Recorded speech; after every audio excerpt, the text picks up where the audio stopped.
Creedence Clearwater Revival, Oh Stop the Rain acoustic version.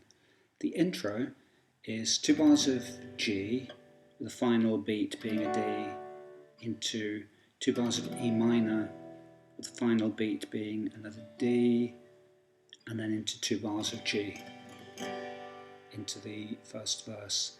And the strumming pattern for those is down, up, down, up, down, up, down, up, down, up, down.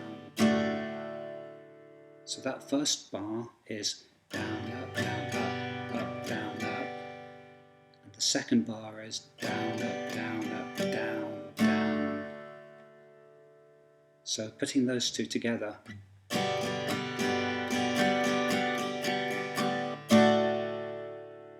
And it's the same pattern then for the E minor.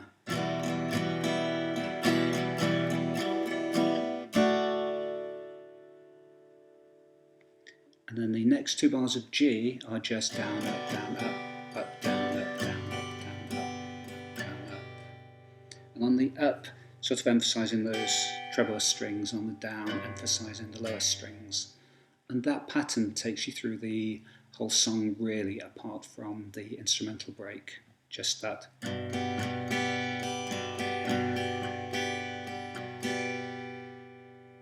You can also add the lead line and emphasise it a little bit over it, and the lead line over the intro is the 3rd fret of the 1st string, open 2nd, open 3rd, and the pattern for it is 3, 2, 3, 1.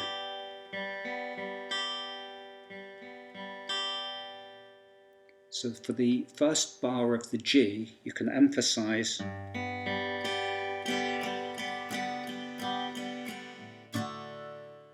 and do the same for the E minor.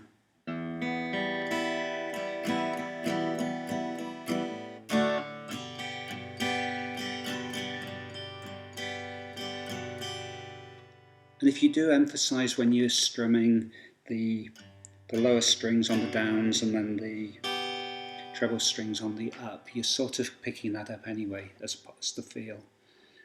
The verse is G for 2 bars, C to G, repeated. So playing through the first verse.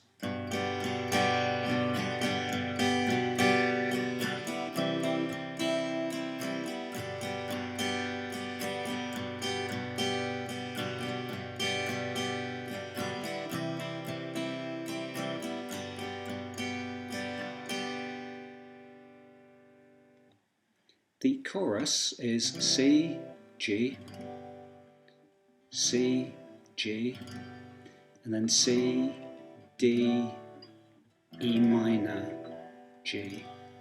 So playing through the chorus,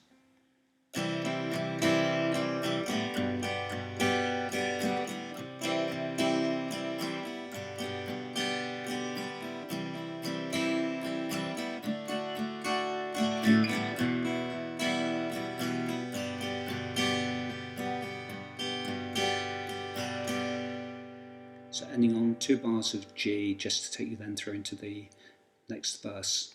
The 2nd and 3rd verses are different to the first one on the 2nd line.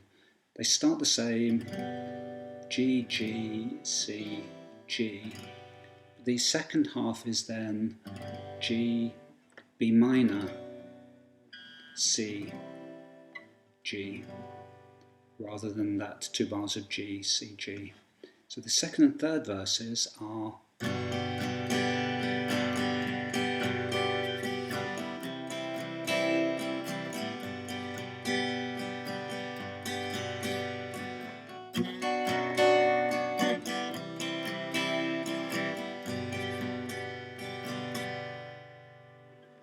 if you're struggling with bar chords or just need to practice them a little bit more and struggle with the B minor, just play a G instead while you get the hang of it.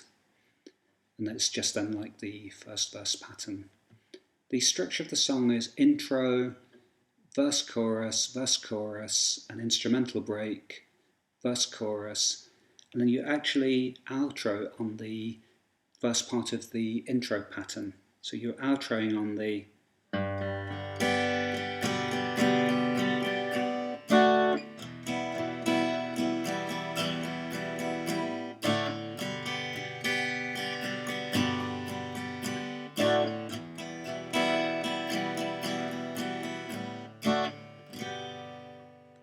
and when you're ready to, just finish on one string of the G.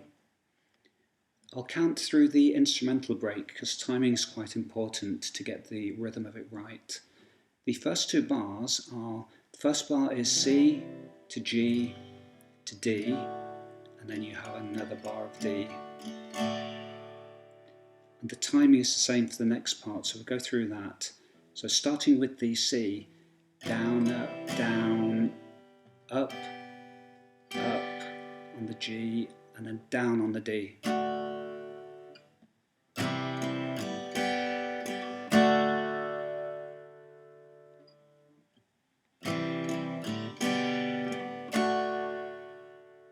And then after that D, you then have that another bar of the D. 1 and 2 and 3 and 4 and so.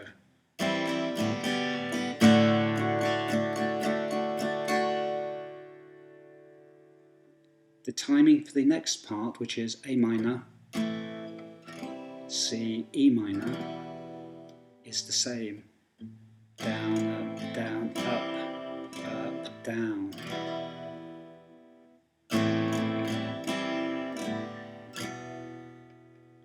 This time though, afterwards you play 1 and 2 and 3, 4, and then 2 bars of G, heading into that last verse. So I'll play through that again slowly.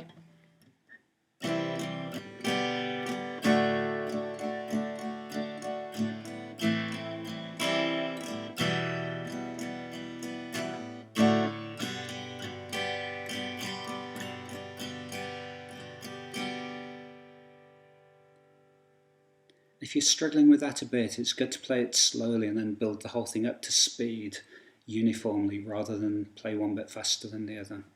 So.